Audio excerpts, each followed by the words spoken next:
কিয়ামতের পূর্বে সূর্য যখন পশ্চিম দিকে উঠে যাবে তখন মাটির তল থেকে মাটি ফেটে একটি প্রাণী বের হবে। এই প্রাণীটি মানুষের সাথে কথা বলতে পারবে।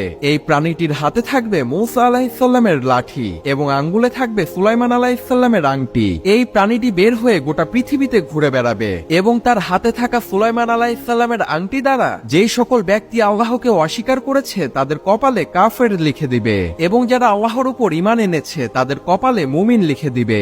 সেই সময় পৃথিবীর অবস্থা এমন হবে, একজন মুমিন আর একজন মুমিনকে দেখে চিনতে পারবে এবং একজন কাফের আর একজন কাফেরকে দেখে চিনতে পারবে। কিন্তু সেই সময় কাফেররা চাইলেও আল্লাহ তাআলার কাছে তওবা করতে পারবে না, কেননা সূর্য সেই সময় পশ্চিম দিকে উঠে যাবে, আর সূর্য পশ্চিম দিকে উঠে যাওয়া মানে তওবার দরজা বন্ধ হয়ে যাওয়া। এই প্রাণীটি এসে সবাইকে উদ্দেশ্য করে বলবে, মানুষ কোরআনের আয়াত অস্বীকার করত আর আমিও ছিলাম কোরআনের আয়াতের অংশ।